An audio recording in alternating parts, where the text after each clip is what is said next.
Erotic Realm podcast. I'm your host, Em, a psychosexuality nerd with a background in psychology and a 24/7 lifestyle kinkster. Here on the Erotic Realm, we delve into the depths of erotic psychology, unpacking the mysteries of desire, the stories that shape our sexuality, and the unique ways we connect with ourselves and others. My mission is to create a space for introspection, education, and open conversations that not only challenge how we think about eroticism, but also humanize kinksters by sharing authentic stories and insights into their lives. If you enjoy what you hear, don't forget to follow the show and leave a rating. It helps more people discover the erotic realm. And now for today's podcast. The following is a conversation with Karl, a submissive-leaning switch, primal, and smart-ass masochist who has been married for over 30 years. While sexually monogamous, Karl and his wife discovered that embracing BDSM brought new depth, passion, and authenticity to their relationship, ultimately saving their marriage. With a background in martial arts, Karl sees strong parallels between discipline, etiquette, and the structure of BDSM. His journey has taken him from a primal wolfpack to deep submission, exploring the balance between strength and surrender. In this episode, we delve into the psychology of power exchange, the impact of kink on long-term relationships, and how Karl navigates being monogamous in love, but open in kink. Get ready for a raw and insightful conversation about self-discovery, resilience, and the transformative power of BDSM.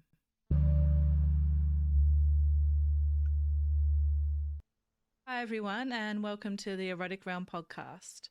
Today I'm thrilled to have with me Karl. Welcome, Karl. Thank you for having me. It's a pleasure. I'd like to get the convo started by diving straight into the topic of your sexuality. Let's begin by getting a feel for your erotic realm. If I was to ask you to describe your sexuality, what would you say? I would say heterosexual. I'm monogamous. Mm-hmm. I've been married 31 years, and I'm definitely a demisexual. But my eyes have been open to a lot of different things, so I also have to add evolving and exploring into that mix as well. Okay, so what does demisexual mean to you? It means that before we can be physical, I'm going to have some real feeling for you, some real affection, Mm-hmm. some admiration, and certainly some trust. Mm-hmm. That's what it means to me. Beautiful. And in terms of your kinky sexuality, how would you describe that? Wow, I'm definitely exploring. Mm-hmm. I definitely lean to the submissive, Mm-hmm. but yeah, I mean, I like being knocked around by women. Mm-hmm. uh, but other than that, I wouldn't think it's anything too extreme. I've been experimenting a skosh with some other things, a little bit of needle play, a little bit of electrical play, that sort of thing. Mm-hmm. I don't know. I just like pain for some reason. Okay. I'd like to ask you about some of the roles that you have written on your profile. You say that you're primal. Can you tell us about what that means for you? Wow, I've been primal since I was born. I just didn't realize it till I wound up on FetLife. I've always been. I was when I was a kid. I lived at the edge of the Cumberland Plateau. So it's not uncommon to me for disappear into the woods for a couple of days, a week, a month. Mm. Finally, I went for a walk out there one day and didn't come back for a year. Wow. So yeah, yeah. I mean, when I say primal, I mean the most animalistic type of primal. I killed a lot of stuff. I ate a lot of stuff. I gathered and killed out there. It was just, you know, I like raw calf's liver for heaven's sake. I don't guess you can get any more primal than that. Mm. So you were living off the land for a But year by yourself. yeah, That's yeah, yeah, incredible. absolutely. Okay. Yeah, that is very primal. Not really. You got to consider where it happened. It's like it's like it was like the breadbasket of the wilderness there. You know, if you couldn't sustain yourself in that part of the country, you're just out of luck. Mm-hmm. Okay. And you also Yeah. describe yourself as a smart ass masochist. Can you tell us more about that? Yeah, I got a big mouth, and it's gotten me in trouble all my life. And you know, you don't.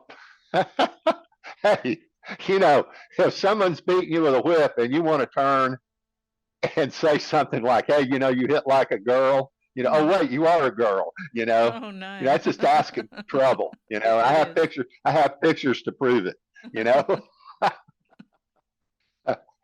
you know, you don't say that to a high-ranking domina who's been in the lifestyle for 30-something years, you know, and not Mm-hmm. expect that she's going to make a believer out of you, you know? Mm-hmm. Yeah, Is this yeah. leaning into the alpha submissive side of you as well? How would you describe that part? Wow, that is a hard one. Like I say, Mm. I've only been in this lifestyle 14 months, and it's just been Okay. one big adventure. Mm-hmm. And it seems like I learn something new about myself or someone else every day. But yeah, Mm. the alpha submissive thing, I make a lousy slave. I really stink at being a slave. Mm-hmm. You know, I'm just too hard headed. I tend to make decisions on my own. I probably shouldn't. You know, Mm-hmm. um, but hey, you know, if you want someone to watch the perimeter and keep you safe while you're sleeping, I'm the one you want. Okay. I love You know, it. So you've got I'm lots of complexity to your kinky self. Yeah, and like I said, I got a little bit of a switchy side too that I didn't know about, and I found out that by accident one day. Mm-hmm. You Tell know, us about it. oh wow, there's a lady on FET that just I'm just crushing real bad on, right? Mm-hmm. And she posted a picture of her bent over in this little sundress with little panties on, you know. Mm-hmm. And I mean, I swear to God, you know, it was a picture. Shit, if it had been in person, I'm not sure what would have happened. I just like, man, it just came up over me. It felt like the hair was standing up on the back of my neck, you know? And that was a I new just like, feeling for you? pardon me? Was that a new feeling for you? You said you were surprised Yeah, by it. yeah. It it it was a new feeling since I've been trying to embrace a submissive role, Mm-hmm. you know. But every now and again, that other side comes out. I got a dominant facet of my character that, and when it comes out without warning. It's uncontrollable. I don't have any control over it. Mm. That's happened a couple of times. Uh, I mean, I can relate it back to things in my past that maybe not exactly the same as the Dom side coming out, but there are facets of your character and your brain that can come out under stress without warning.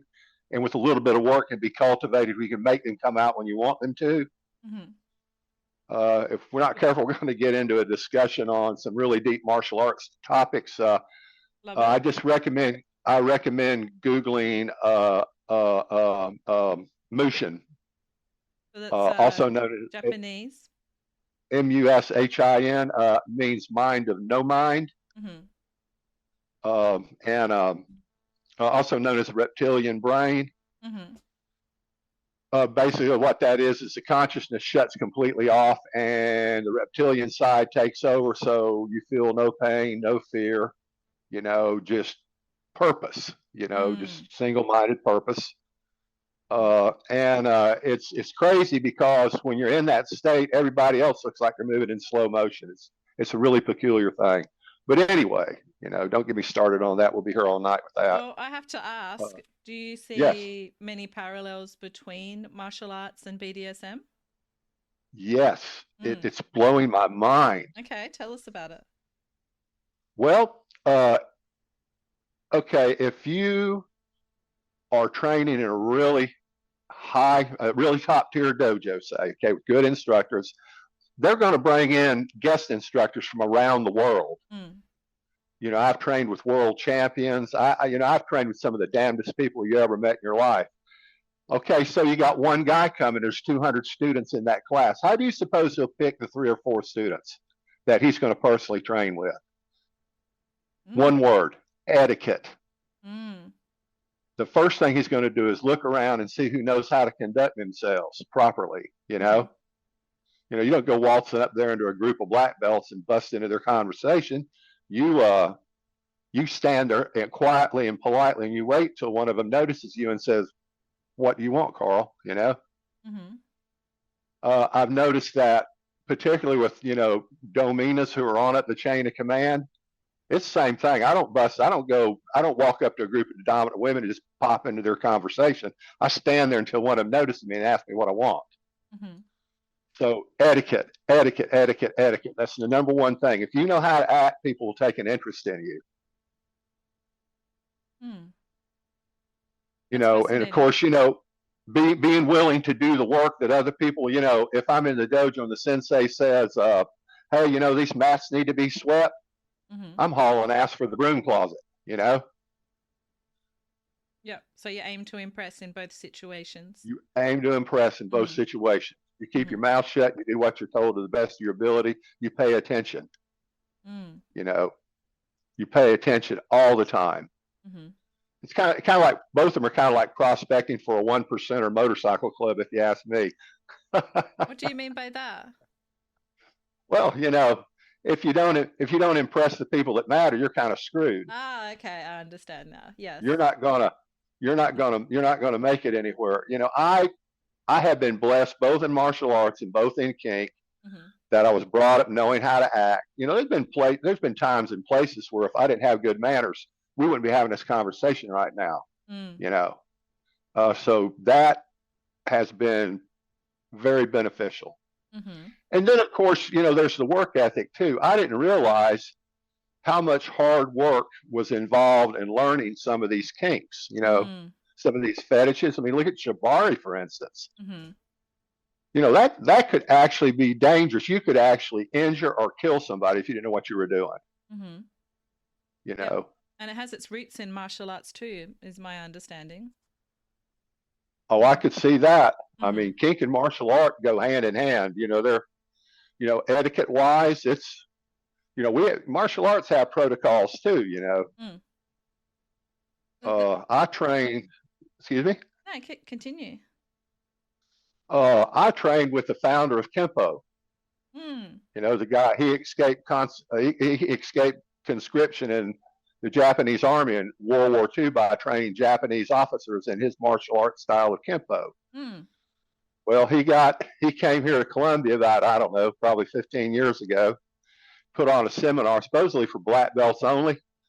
I ain't trained a day of Kempo in my life, but I wound up in that class as his personal partner. Amazing. Yeah, well, etiquette. And like I said, I'd been doing outside work for my sensei, taking care of the dojo. He had a cancellation. He had one slot. He said, hey, Karl, you want to go to this seminar? I said, of course. And I wound up with the guy that founded the style back in the 40s. That was an amazing experience. I mean, he was a funny guy. He was holding my hands, trying to, Kempo, they're big on block, check, punch. The blocker check and punch with the same hand. It's lightning fast. They're not allowed to compete in tournaments. But he held my hands and he would move my hands in these complex block, check, punch patterns, and I just couldn't get it. You know what he told me? He said, Karl, he said, you drive car? I said, yes, sir, I drive a car. He says, when you drive car, you think about driving car? I said, no, sir. He said, Kempo, same way. He said, no think, just do. So that was, being able to do that. And I don't know. I think I can turn into a fanboy real quick if I'm not careful. Well, let's talk more about, you mentioned how you like to be knocked around by women. And before that, you said that you're monogamous with your wife. But you've alluded to the fact that you're also getting up to kinky stuff with other people. How does that work? It's real simple. It's right there on my profile page under hard limits. Let me shoot over there real quick. But no, I hide nothing from the wife. The wife knows everything I do, when I do it, and most times in advance of it. So are you saying that you do kinky stuff with other people but not sex? Or No sex. Okay, so you're open in a kinky way, but you're sexually monogamous with your wife. Correct. She made it real plain that that is hers and she ain't sharing it. Okay, I love it. So, how did that come about? Because you've mentioned that things changed 14 months ago for you. What was the build Yeah. up to that moment where things obviously opened up with your wife? You've started exploring kinky things outside of your relationship. What was the moment that changed? Wow.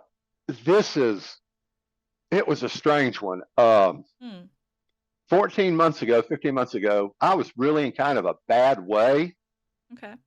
My last friend, I don't need more than a friend. I call him a pack mate. My last pack mate died like 8 years ago, Oh. and I just could not bring myself to get out there and make new friends. I become extremely isolated. My wife, God bless her heart, she actually cares for her ex-husband. He had a real bad stroke and he needs care 24/7. Hmm. So basically, she cares for him, and we get together. We have to set up a babysitter and stuff. Not a babysitter. We have to have a skilled nurse come in Yeah. to care for him while she's gone because, yeah, he can't be left alone at all. So it's made it kind of rough. I wasn't seeing her much, maybe once or twice a month. Uh, I just got tired. I just was exhausted physically and mentally. Hmm. So I actually I started working on my bucket list. All right. Okay. And one of the things on my bucket list was to visit a real life dominatrix. So I found me one, and now she's probably next to my wife. She's now my best friend. Her and the wife are friends now too. You know. So how did you So know that you anyway, wanted how did you know you wanted to see a dominatrix? Where did that feeling or oh desire come man, from? man, Had you man. always had it? No, no. Okay. I had this burden of guilt thing going on, Mm. and I did everything. I made restitution. I sincerely apologized multiple times. And I was forgiven, but I couldn't get rid of it. And I just had this brilliant idea. I said, I'll go confess to this lady who probably don't like men anyway, what I did, you know? Mm-hmm. And then I'll take whatever punishment she dishes out and maybe I'll feel better about it all. Right. And it turned out that first beating, that turned out to be really nice. She was holding back on me quite a bit because she didn't know me or what I could tolerate or Mm. she's swamping with her little riding crop on somebody who's been hit by people that really, really, really know how to hit. Mm. I fought in the Golden Gloves Open Division, and I know what it feels like to get hit by people who really can hit. And it was just pleasant. She couldn't swing hard enough to make a dent, Mm-hmm. but it felt really good. But the second time around, she was a little bit better prepared. And yeah, she scared me. She really did. I must admit, I was afraid of her after that night. Okay. And that's something that you enjoyed, being afraid of her? Yeah, I did. Mm-hmm. I'll tell you real quick what it was. She had this silicone like a tawse, Mm-hmm. and she had restrained me so I couldn't move, and that had made me a trifle bit uncomfortable because I figured I saw those restraints and said, "Oh, these wouldn't hold me for 2 seconds." Boy, was I wrong. You ain't getting loose from this. And she was kind of like just gently tapping on me with it. Then she drew back and cut loose with a good one, and it hurt. And I involuntarily screamed, "Son of a bitch!" you know, and her face appeared like an inch from mine. Her eyes were hard as flint. She looked at me and she kind of growled. She said, "Did you just call me a bitch?" And I felt my blood turn to ice water. Mm-hmm. And I started begging and explaining, and no, I didn't call you a bitch. I would never do that. She said, "I think you did." Boy, the gloves came off then. Yeah, Fun. she beat the tar out of me. Mm. Sounds very fun. So, what's been the most surprising thing you've discovered about yourself since stepping into this new world of BDSM? Wow, let's see. There's been so much. Mm. Mm, you know, I'll be honest. Uh, I think this is, all my life. Mm. I mean, people have always told me, don't let them find out how you are. And my first little play party. I mean, I must admit, I showed my ass a bit. I was like, well, let's just find out. Mm-hmm. And man, these people didn't give a rip how I was. Everybody was just as tolerant. And there were so many different flavors out there. I was just amazed. These are a tolerant bunch of people. And also, one thing would be the level of trust I've seen between some of these master slave relationships. Mm. I mean, it's crazy. I didn't really realize how much trust you got to have Mm-hmm. to surrender your will to somebody else. Mm. You got to trust them completely because they're responsible for your safety, your health. I mean, if they're going to take take control, then they got to take responsibility too. Mm-hmm. I was listening to a really cool lady, a covered leather woman, speak a couple of weeks ago, and she was talking about that. How if you want to call yourself a dom, you want control over other people, then you're absolutely responsible for their safety and well-being. That's just how it is. If you don't want the one, don't take the other. Mm-hmm. A great lesson. I thought so. Mm-hmm. It's funny how many things my mother told me when I was a little boy have suddenly begun to apply again. Mm. Like what? Well, like the golden rule, for instance. Do unto others as you would have them do unto you. Mm-hmm. And I mean, I used to think that I don't know, man. I've always been a tolerant person. I've never really cared what other people did as long as it wasn't affecting me in a negative way or Mm-hmm. somebody I love. But man, I tell you, I don't have words to describe it. It's a whole different world. It sure is. It sounds like you're still exploring it a lot and discovering new things, which is a really exciting place to be. I wanted to ask you about a quote that I have here. One of the traditions that we have on the podcast. Today's quote is from Alexander Lowen, who was an American physician and psychotherapist, and he was renowned for developing bioenergetic analysis, which is a form of mind-body psychotherapy. So one of his well-known quotes is, "Sexuality is not a leisure or part-time activity. It is a way of being." How does this sit with you and your opinion of sexuality? Well, like I said, over 14 months, I think I've come to agree with him quite a bit. Mm-hmm. I look at the people that live it, 24/7, and that quote certainly fits. Mm-hmm. It's definitely a way of being. Yeah, has it become more of a way of being for you since you've explored BDSM? Did it used to be more of a leisure or a part-time activity? Has that changed? Man, I tell you, I just become completely uninterested altogether. In what? In sex. Right now? In sexuality. No, not right now. Before you had. Okay, I understand what you're saying. Yep. Mm-hmm. I mean, because like I said, I told one person, you give me permission to be me. Yep. You don't ask me to do any. I mean, and we've always been real big in my family. My father talked to me a lot about boundaries and consent and stuff. Mm-hmm.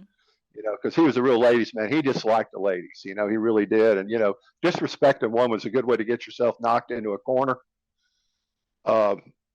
And I've always tried to do the same thing with the young men in my family, to impress upon them. I thought I knew a lot about it, consent, boundaries, negotiation, stuff like that till I came here. And I've gotten a master's course on it, especially negotiation. I didn't realize how important that was. Mm. No surprises. And I learned a long time ago, though, about if you want to get close to a woman, one of the best ways to do it is to respect her boundaries. Mm-hmm. and treat her respect so she knows, so that she feels safe with you. And, these little loggerheads, apparently dads don't teach their sons like they should anymore because I see some of the silliest stuff going on out there, ridiculous. They get told no, they just turn up the heat. What part of no don't you understand, buddy? Mm-hmm. You really like her? Let me show you how to get her, okay? First off, quit pestering her. I mean, I just, the whole negotiation, boundary, respect, for who that person is. It's just, yeah, I tell you, man, this ought to be a required course right here. Mm. Everybody ought to have to do a tour in Kink land. I think everybody would learn a lot. I think there'd be a lot less problems in the world. I agree. So you mentioned that kink itself has saved your marriage in our pre-podcast chat. Can you share more about that? How has kink saved your marriage? Well, I always had a kinky side, just didn't know what to call it. Mm. And occasionally I've engaged in it without really knowing what it was. But apparently my wife does too, so she's open to experimentation. Mm-hmm. And so we experiment a lot. So Mm-hmm. that's kind of what revitalized our marriage. I mean, come on, you work from, you go from not being intimate for, a couple of years to being intimate 2, 3, 4 times a week. Amazing. Yeah, that's what I thought. You've said that your wife finally learned how to handle you. What do you mean by this? She is an extraordinary woman. She's Montana cowgirl. She drove armored car. She was a corrections officer, then a corrections supervisor, Wow. and then finally she was a state police officer. Okay. And she's very dominant, even though she refuses to admit that she is. She's dealt with some of the most horrific, horrible people on the planet, Mm-hmm. and she's good at it. Mm-hmm. And so I just tell her, basically it was like, why are we spending 3 weeks arguing over and over and over again over about the same topic? You know what you want. You know what you want me to do. Obviously, it's not sinking in. Maybe you should try something else. Mm-hmm. And so the first time I got pounded for real, that really made a big impression on me. I knew my place after that. Mm-hmm. I did. It was an incredible woman. It wasn't my wife. It was an incredible woman that, like I said, she's been in a lifestyle a very long time. And she really took me to task, I must admit. And like I said, I was willing to sit at her feet for quite a while after that. I think the effects lasted about 10 days. My wife thought I was on some kind of drug because I was so relaxed. Yeah. Mm-hmm. Your husband goes to this party, he's wound tighter than Dick's hat band, Mm-hmm. He's like a Malinois that's been caged up for 2 days, Then he comes back and he plops down at your feet and leans up against you, doesn't move for 2 hours, Mm. She's Beautiful. like, are you on some kind of drug? Yeah, I said, yes, I am. Yep. Yeah. Kinky drugs. It's called whipacillin. I love it. So what were some of the biggest challenges that you and your wife faced as you began incorporating kink into your marriage, and how did you overcome them? Well, she's very vanilla. Mm-hmm. And she just don't understand why some people are into what they're into. Mm-hmm. But, she's willing to, I told her, I said, look, ain't nobody, I told her first off that we will suspend human sacrifice while you're there, Mm-hmm. So we won't eat any babies till you're gone, okay? But no, I told her, I said, you don't have to like it. I mean, just, if you don't want to do it, don't do it. Mm-hmm. Somebody asks you to do something you don't want to do, just tell them politely no. I keep telling her, I said, you're going to like this. These people, man, like I said, they're just so much about boundaries, Mm-hmm. I feel so secure and safe. I tend to get kind of stupid, when I feel that safe. So I need people who know more than I do to go, no, that's not a good idea. Mm-hmm. Let's wait a bit before we try that. Okay, you had 4 little needles stuck in you. I don't think you're ready for hook suspension yet. you know. Okay, so your wife hasn't been to an event. Not yet. Okay. Oh, you'd like her to. She'll be Mm-hmm. she'll be going shortly though. We got one set up. Fun. Okay, you'll have to Yeah, her report back and first. let us know how it went. Yeah, it'll be interesting. Mm-hmm. They're going to have a fascinating speaker there. I'm looking forward to listening to. He's been in it. He started in Germany. Mm-hmm. He's been in the lifestyle for over 40 years now. Wow. So Amazing. he'll be able to. I'm a history buff, so he'll be able to give me a lot of history. That'll be great. Mm-hmm. Very cool. Yeah, let us know how it goes. I So, will. You know, and the wife she's kind of following me. She don't understand, mm-hmm. honey. Why do you like being beaten so much? Mm. I don't understand that. I don't like hitting you. I'm like, then why are you laughing when you hit me? Why do you laugh? Ah. Yeah. Uh-huh. Very fun. Oh, Why? sound. Yeah. Why do you threaten me over the phone and tell me what you're going to do to me? It Yeah, does she sound lies. fun. Yeah, I can see that. Lots of fun ahead for you. I'd love to chat to you more about the intersection between relationship and sexuality. So, I bring up a research article at some point in our discussion, and today's is a study that challenges some long standing stereotypes about men's sexuality, specifically the idea that men are sex first creatures who thrive on variety and detachment. So, in this research, they found that men actually report greater sexual satisfaction in committed relationships compared to casual flings or hookups. In fact, the research found that when in a relationship, men experience better desire, arousal, erection, orgasm, and overall satisfaction. And what's so interesting about this is the implication that men on average might be more inclined toward long-term mating strategies than the common cultural narrative suggests. So I wanted to get your perspective on this because you have a unique uh, arrangement. Yeah, you're in a committed relationship for a long time, but you're also exploring a different side of yourself outside of it. Have you noticed any differences in your own experiences of arousal, orgasm, or desire when engaging in sexuality versus kink? So, sexuality with your wife versus kink with people outside of your relationship? Well, like I say, the wife laid down her ground rules if I Mm-hmm. want to participate, and no sex with anybody else. But you You know, experience arousal? with my wife. Do you experience arousal when you're in a kinky situation or No, desire? no, no, no, not even a Okay. little bit. Tell us about that. Well, something you said about, I'll tell you, I've never had a successful one night stand. I've tried twice, Mm-hmm. and I just can't do it. The thought of having sex with somebody I don't know really kind of disgusts me. Mm-hmm.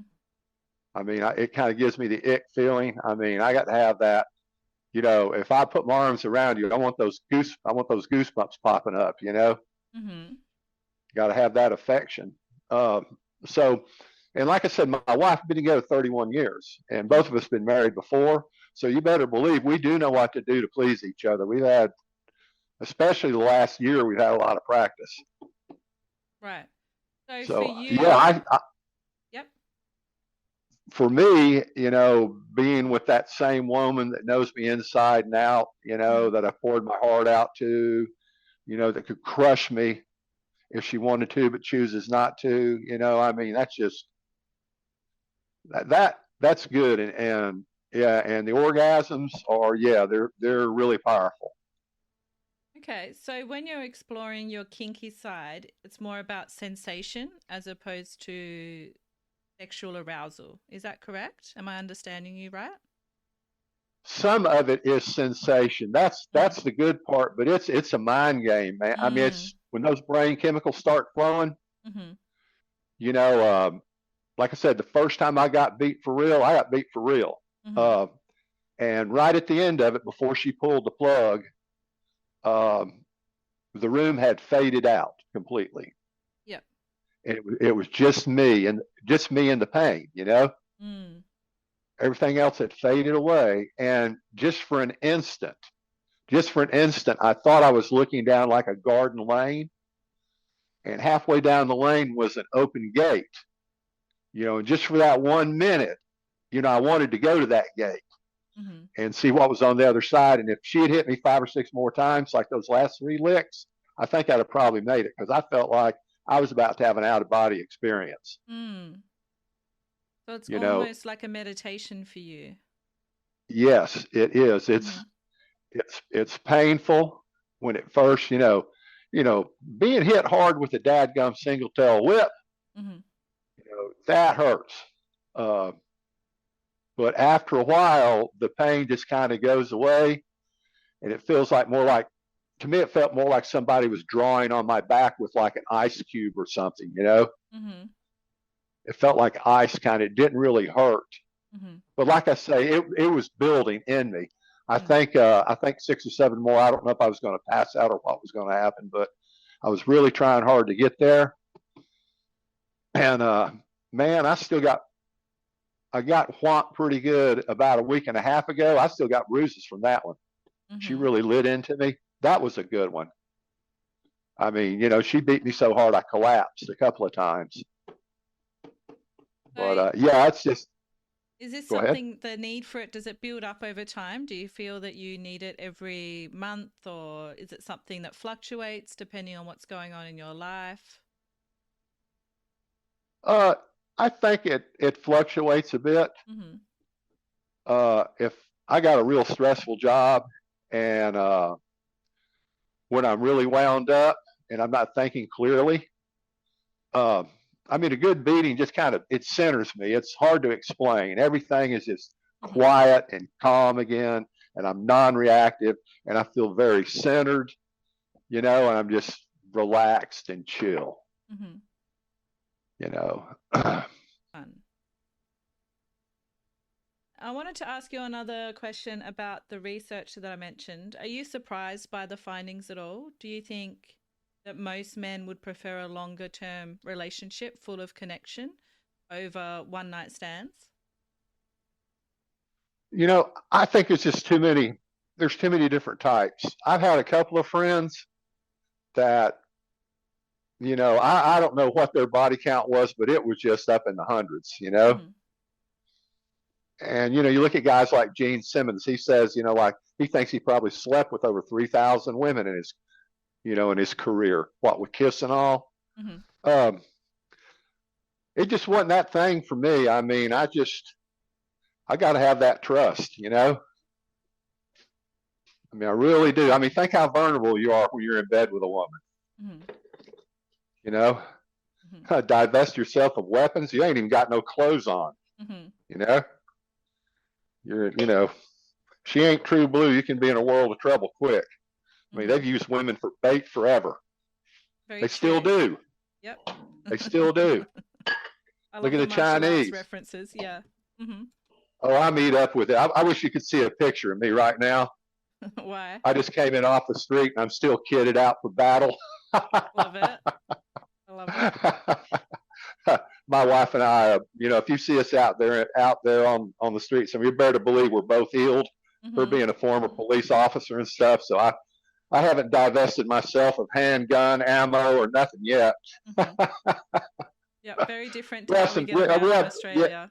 yeah. I was thinking the very same thing. It's different here in the Sure deep is. south of the USA. Mm-hmm. They say that 1 out of 10 people they estimate is armed at any one time. Yep. So Mm-hmm. our crime rate's rather kind of low. Mm-hmm. Because it seems like somewhere around 3/4 of the criminals that attempt violent crime around here usually wind up on a slab, Yep. you know. Mm-hmm. But anyway, my wife, like I said, career police officer. Mm-hmm. We both warriors, so we'll always be warriors till the day we die. I can hear that. I wanted to ask you about being beaten up by a man. You said that there's a part of you that would be willing to explore this, and I'm curious to know, Yeah. why would you like to explore this, and how do you anticipate that the experience might be different from your dynamic with women? Well, okay, like I said, I started training combat sports in 1969. I've been doing it for about 50 years. I don't do the high impact stuff anymore because my body won't take it. But So, like I said, they're hitting for real and you get hurt. And it was always combat. What you do in the dojo is combat. So Mm. anytime, if a man hits me, I'm going to interpret that differently from how I would if a woman hit me. If a woman hits me, I fall over on my back, put all four legs up, and go. She loves me, rub my belly. Mm-hmm. The guy hits me, it's like, he's a threat. I need to take him out. Right. But I'm just saying, if I do get hit by a man, I'm going to make sure it's somebody I really, really like. That it wouldn't hurt for any reason in the world. I don't even like being touched by a strange man. Just for a strange male to touch me without my permission, he's risking getting that hand broke. Mm-hmm. Because he's not my friend. He's not a comrade. He's not my friend. We ain't seen the elephant together. Mm-hmm. Uh, so it just depends on who it is. Who it is. Like any woman, man. I just, women just have their way with me. I'm like a good loyal dog, but like a good loyal dog, boy dogs like to fight other boy dogs. Right. So is it more And about there's seeing if you could handle the strength of a man, pushing yourself in oh, that way? oh yeah, I ain't worried about that. Mm-hmm. Okay. So what is it that There's you want no. to explore with a man as opposed to a woman then? I'm just curious to see what would happen mainly. Right. Mm-hmm. You How you know, would I feel in mean, yourself. yeah, how it would feel. I wonder if the primal side. I Mm. wonder what the primal side's going to do about that. Mm-hmm. You know. Fascinating.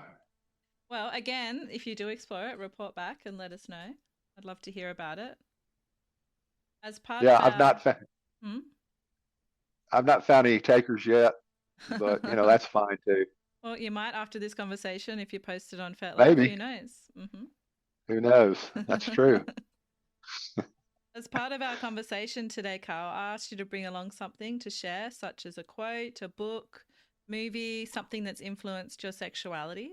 Can you share with Oh us yes, what you've brought along I today? can. I Yeah? can. I can. Yes, Mm-hmm. I can. Miguel de Cervantes, the guy that wrote Don Quixote. Okay. Don Quixote's story about an old guy having his last fling. Basically, that's kind of where I find myself.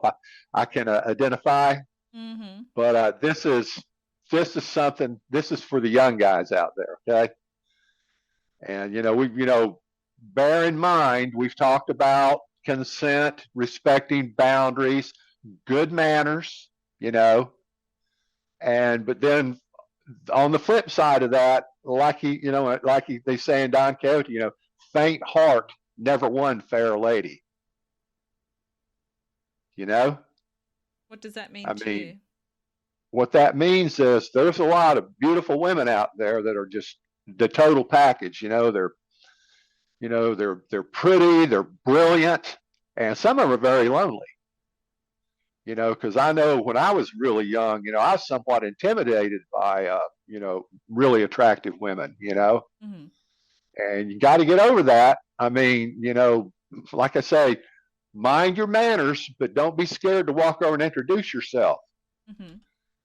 and ask if they'd be willing to talk, if they'd be interested in talking, having a conversation or whatever, or ask them for that cup of coffee. I mean, a lot of guys, man, I tell you, I know there's a lot more than like me out there. I know a lot of guys are like that. Don't be scared to get up and talk to them. Mind your manners, but don't be afraid to approach. You know, Mm-hmm. I mean, and if they tell you no, wish them a good night and go on your way. And when you run into them a month later, they go, "Oh, I remember you." You know, good manners will get you a long ways in this world. And but like I say, sometimes you got to be a little bit bold too. Mm-hmm.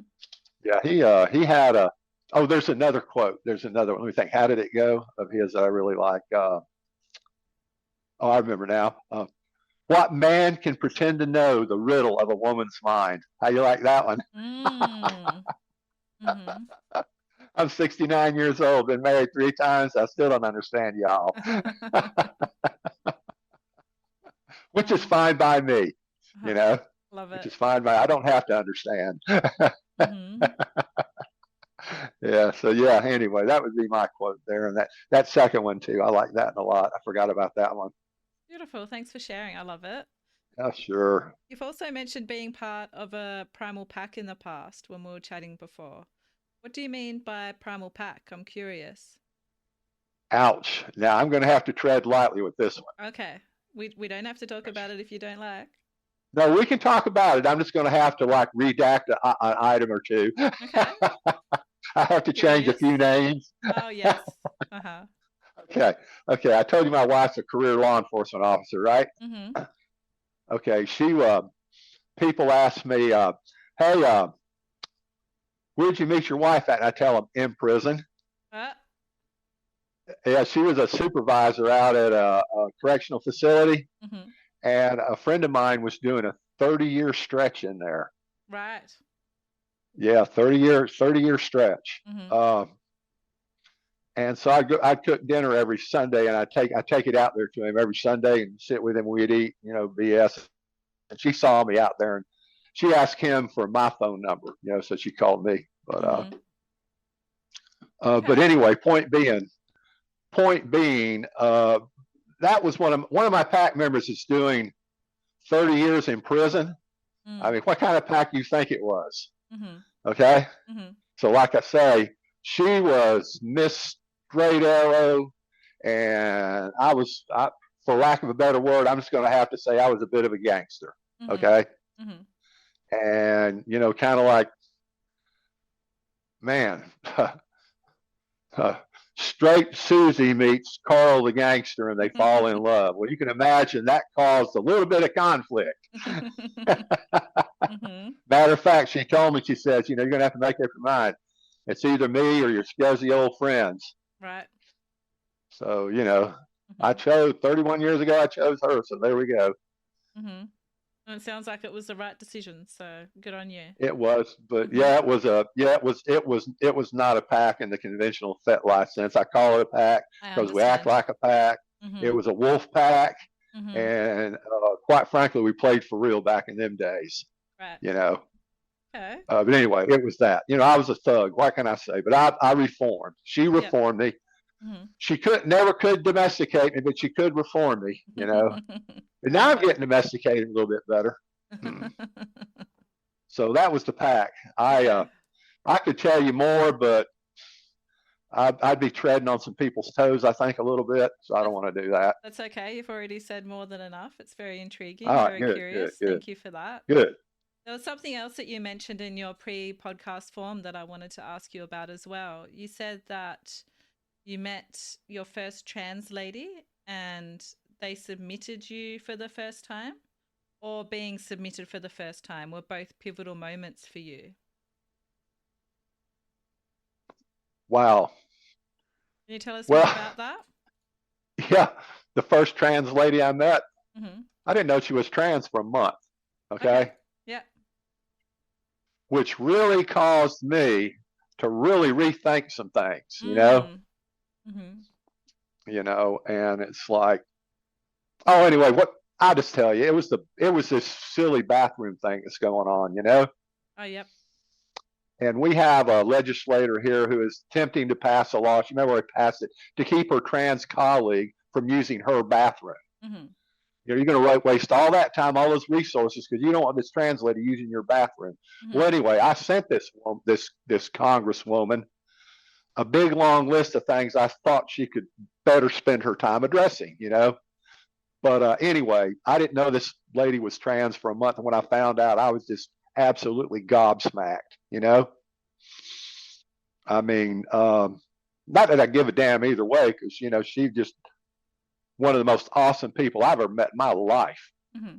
Beautiful, brilliant, brilliant mind. I mean, how could you not be gaga over someone like that? And since then I've met several more trans ladies. It's just like, holy cow. Mm-hmm. I mean, that. And what was the second question, trans lady? Then, Oh, you said being submitted for the first time. Is that the time oh, you've already being told us submitted. about with the pro dom, or was that something else? Well, no, this was the dominatrix Mm-hmm. that became my friend. Yep. I'm gonna tell you something. The first time she submitted me for real, I'm gonna be honest with you. I probably haven't cried in 30 years. Mm. And I crawled on my belly over to her, put my head in her lap, and wept like a baby. Mm-hmm. And I have no idea why, Was it a but I sense of felt, was it a sense of release? I'm not really sure. Mm. There may have been some of that there. Mm-hmm. I just, man, I just don't know. Couldn't hold it in, you Mm. know. And she knew what to do. She threw a blanket on me, Mm-hmm. fed me some chocolate, and petted me a little bit. I was okay in a few minutes. Mm-hmm. Was it Just, I don't know cathartic? if it, Did you feel, oh, hell yes, it was. yeah, you felt Yeah. lighter afterwards? Oh, man. Yeah. Mm-hmm. Afterwards, I was just kind of on cloud nine. Mm-hmm. Man, I was so relaxed afterwards. Mm. I wanted to ask you a bit more about her because we have a listener question today. And the listener question is actually, how did you find your first BDSM partner? And you've already mentioned that you found a pro dom to first explore kink with and you had this experience. Perhaps you could tell us more about how did you decide that she was the one you would explore with and where exactly did you find her? Hmm. Wow. Okay. I met her online Mm, initially, and we got to chat, and I was out running around. So what I was trying to do, I was working on my bucket list, right? It has things like skydiving on it, for instance. mm-hmm. It's hard to find somebody who will go skydiving with you. Try it sometime. Everybody's yeah, yeah, yeah until it's time to jump, and it's like no, no, no. But she seemed to be game for pretty much anything. I was getting ready to put an ad in Craigslist wanted. First, I started focusing on women that were much younger on myself at this point. Reason being, I figured they'd be able to keep up, and that worked out great. They are able to keep up. I don't mind sitting on the sofa watching TV and eating popcorn, but that's not the only thing I want to do. Mm-hmm. And it seems like women in my age group are a little less, I don't know, athletic. Some of them, or Yep. nothing against that. I'm less athletic, but anyway, I found her online, and we met in a restaurant, and I proposed a skydiving adventure, and she was just all up for it. And I said, yeah, yeah. So were the last six people. But I'd be damned if she didn't show up at the appointed time. We went and jumped out of an airplane together. You That was know, the first time you met? that was the first time we met. Now that was after our first session. Right. Mm-hmm. Met her in the restaurant. Then after we ate dinner, she said, "Well, would you like to come back to my house?" And I said, "Sure, why not?" And we got back to her house and got to talking and stuff. And she said, You want to play some of my toys?" And I was thinking, it's kind of old for Barbie dolls, and it wasn't Barbie dolls. No. See, I didn't. No, quite frankly, I did not know she was a dominatrix when I first met her. Right. And it's just the luck of the dice or something. Not only was she a dominatrix, she's very, very experienced, well thought of, who had to step away from the community. Mm-hmm. And anyway, that's where that led. Pretty soon, like I said, took her jumping out of an airplane. I wanted to get some ink, and she wanted to get some ink, so we went and saw my tattoo artist together. That was fun. I'd never been on a tattoo date before. And like I said, the wife's fully aware of what's going on. Mm-hmm. Nothing against her, but taking care of her ex, the one with the stroke, which I got to admire her for that. Like I said, left me feeling kind of on the outside. So I just told her, I said, "Well, if you ain't got time for me, I'll go find a girlfriend." She said, "Well, go Mm-hmm. find a girlfriend." I said, "Okay," and I did. And we did a lot of stuff. But yeah, yes, I didn't realize she gave me a crash course in that. I mean, we experimented with impact, electrical. We tried a lot of stuff. Even a little bit of rope play. Yeah, she knows her business. I will admit. So I got lucky there. So I at least kind of knew what I was getting into. Mm-hmm. I wanted to what ask, to expect. yeah, I Go wanted to ahead. ask you about a peak erotic experience that you've had. Would that be this first session that you had with the pro dom, or if I was to ask you to think about an erotic experience that really sticks out in your mind that you'd like to share with us today, is it something different? Wow. I one thing that's always stuck out happened Mm-hmm. when I was a kid. I had a real good friend. He's passed away since, but his girlfriend was a drop dead gorgeous little baby doll, Mm-hmm. and a bunch of us kind of lived together in a house, together. I guess you'd call it a polycule now. Mm-hmm. We called it a commune back in the day, but I guess they could call it a polycule. Yep. But anyway, I remember one night I accidentally walked in on them, and they invited me to join, which I did. Mm-hmm. And that was wow. I'll never forget that. Mm-hmm. Because you That was weren't amazing. expecting it and it happened organically. Yeah, well, I'd known both of them forever and a day. Mm. Yep. So you had And that I wasn't connection. expecting it. I had Mm-hmm. never, I had never alluded to the fact that I was interested in that, Mm-hmm. but just walked in, and they're like, "Hey, come join us." Fun. You know, yeah. So I did. Mm-hmm. Yeah, it was great too. God, Mm-hmm. she was a beautiful girl. Beautiful girl. Yeah. How you I mean, talk there's been. about, yeah. I was going to say, there's, some things never change. Stuff we see today that people would say, "Oh, that's so scandalous." Mm-hmm. Well, we were doing that 50 years ago. We just had different names for it. Mm. So Yep. forget the scandalous. You were playing too. I remember you. Mm-hmm. You know. Mm-hmm. So Yeah. yeah, it's some. The older things get, the less they change. Sometimes it's been going on forever. Yep. It's very true. Humans have always been kinky, always been very sexual creatures. It just evolves and shows up in different ways. Definitely. And they just give it different names. Mm-hmm. Each generation calls it something different. Mm-hmm. Yep. Good point. How you talk about wasting 30 years trying to be something you're not in the podcast form. What would you say to someone who might be suppressing their true identity right now that's listening? That is a tough one. Mm. Decisions have consequences. Mm-hmm. If you're going to be a husband and a father, you're going to be a family man. You wind up having kids in or out of wedlock. Your life just changed. Okay, and when you say yes to one thing, you say no to a lot of other things, and people need to know that, and they need to, especially youngsters, need to realize, one bad decision can change your life for a very long time. Mm-hmm. And I mean, I had responsibilities and people to take care of, had to make a living. So, yeah, I mean, I knew there was something. Like I said, I've known since I was 6, Mm. but, like I say, I mean, if you better decide what you really want in this life while you're young. If you want the kink lifestyle, then you're going to have to say no to some things.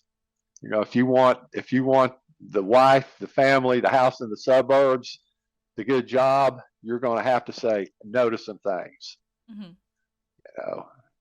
You know, it, you can't have your cake and eat it too.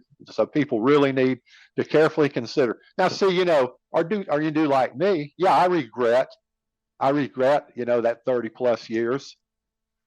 But hey, I'm there now. Better Mm-hmm. late than never, right? Mm-hmm. So, Yeah. and plus, there's nobody around, just me and the wife, and some good friends, and we can explore as we see fit Mm. Mm-hmm. without worrying about, your 4-year-old walking in on you or something. Yep. Mm. Yeah, it's So, good. anyway, It's good to sum we, up the balance between personal freedom and responsibilities. absolutely, Mm-hmm. absolutely. I'm a big believer in that.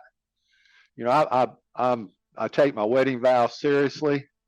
Um, I don't lie to my wife. I I try to be a good guy, but you can't all the time. It's just you know, I mean, mm-mm. But something my mother used to tell me when I was a little boy, we were talking earlier about how things you learned as a child Mm-hmm. turned out to be maybe the most important things of all. You know what my mother used to tell me constantly? My mother was an elementary school teacher. She taught me to read when I was 4. Uh, Mama told me, she said, to thine own self be true. That was one of her lines. Mm. And you got to, I mean, at least acknowledge those parts of you. If you can't act on them, at least acknowledge them. Don't be saying, "Oh, I'm not like that. I'm not like that." Yeah, you are like that. Just admit it. You know. Mm-hmm. I mean, that's kind of with me too. I mean, you know, 14. Well, okay, I tell you what. 2 years ago, if you'd said male sub to me, I would have thought bitch. Okay. You know. Mm-hmm. And boy, that is far from the truth. The first male sub, my former mistress, the one who introduced me, took me to my first munch. And I met my first honest to God 365 day a year male subs. There wasn't a bitch in the bunch. Let me tell you what. These were men's men. I mean, these guys were something. Big, muscular, powerful, strong physically and mentally, and absolutely passionately devoted to one woman and one woman only. You know, Mm-hmm. that made an impression on me. Mm. I'm Definitely. still in contact with one of them. Yeah, that's a beautiful message for us to end on, Karl. Thanks for that. The last question I have for you is if you could sum up your erotic realm in one word, what would it be? I'd have to say evolving. Mm. Mm-hmm. Lovely. I Well, would have to say evolving. It's just a constant change. mm. Mm-hmm. Thank you so much for talking to me, Karl, and being so open with us about all of your experiences. Well, thank you for having me. I really enjoyed it. Talk to you Mhm. again sometime soon. Please do. It was an absolute pleasure. I'm Em, and this has been the Erotic Realm podcast. If you enjoyed today's episode, I'd love it if you could follow the podcast and leave a rating or review. Your support means the world to me, and it helps the Erotic Realm grow and reach more people who may benefit from hearing the inner world of fellow Kinksters. I'd also love to hear from you, my listeners, if you have questions you'd like me to ask on the podcast, want to be a guest and share your story, or if you're ready to explore your erotic realm one-on-one with a coaching package, head over to theeroticrealm.com. Today's episode was brought to you by OzGaga. Discover the Miss Fun BDSM set at OzGaga, the ultimate collection to explore your desires. This premium set includes silky cuffs, a blindfold, a playful paddle, and more. Everything you need to ignite passion and connection, whether you're just starting or ready to level up. With OzGaga, you can explore safely, discreetly, and with total confidence. Visit ozgaga.com.au today and let the adventure begin. Thank you so much for listening, and as always, stay perverted.